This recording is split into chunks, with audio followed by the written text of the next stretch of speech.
to vraj Vretenice. Vážne? Ja tam nejdem. Takže ja ostanem pri bráničke. Ja tam nejdem. Oni sú hlavne pri bráničke, to tiež nevraveli. Ona je jedovatá. No. Jediná na Slovensku. A keď istý milý, jediná smrteľne. Neboj sa, skáče rovno na teba. Okamihom prvých sľubov som dala svoje áno pánovi. Tým okamihom to bolo pre mňa, že chcem ti patriť navždy. Ale viem, že môžem zlyhať a možno každý jeden deň v junioráte ma len potvrdzuje to, že pokiaľ ma on nepodrží, ja to nezvládnem. Je to ako v rodine. Vieme sa aj pohádať, vieme aj trestnúť dverami, ale vieme si byť aj oporou ako sestry. Vždy som túžila robiť sprievodkyňu po hradoch, ale nie takto. Pred kamerou. Tak si prejdeme z veľkej kaplnky do malej kaplnky. A uvažovali sme, že prečo mali malú kaplnku vedľa veľkého kostola. Tu mohlo byť okno kvôli tomu, že možno slnko keď zapadalo. Či jak to sme tam je západ, tu je východ.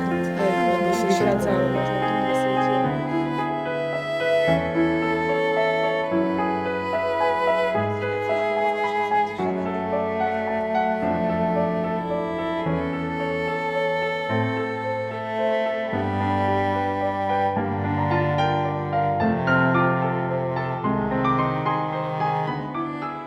Keď vstupuješ do svojho vnútra, tak máme taký nádherný chrám. Potom možno máme aj tie kaplnôčky, alebo jednu maličku. Tam je naozaj prebýva to úplne najhlbšie vnútro, kde môže vstúpiť iba on. A čo sa tam nachádza? Či sú to ruiny? Či je to pekné? Či je tam to pastoforium? Bohostánok? Aj tie ruiny sú. Formácia je predovšetkým o Bohu a o ich vzťahu s Bohom. Možno som sprievodca na tej formácii len, alebo v tom ich vzťahu.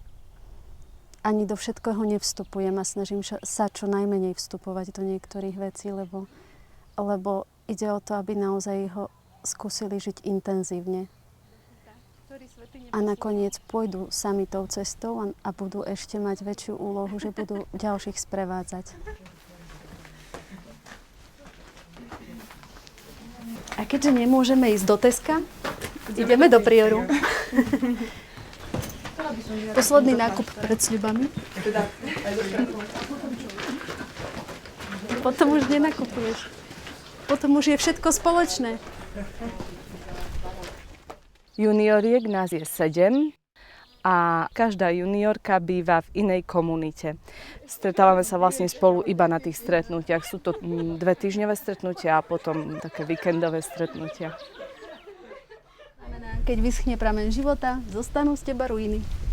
Aha, viete, je celkom pekná chatka.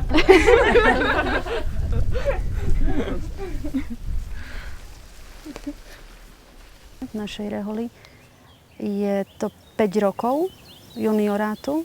Pokiaľ na začiatku je ešte možno taký väčší entuziasmus, potom sa hovorí, že to je najťažšie obdobie vo formácii, lebo vlastne prichádza aj vytriezvenie z mnohých takých ideálov alebo vecí, o ktorých sa snívalo. Je to to očisťovanie aj tých motivácií.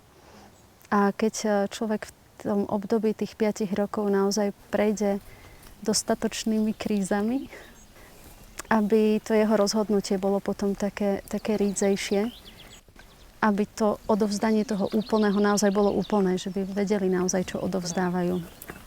Tá formácia vlastne nezakončí doživotnými sľubmi, ale to je vlastne také vyštartovanie. Môj najťažší krok, ktorý som urobila, bolo odísť od mojich rodičov, od mojej rodiny a nikdy som ho neoľutovala. A verím, že ani neoľutujem.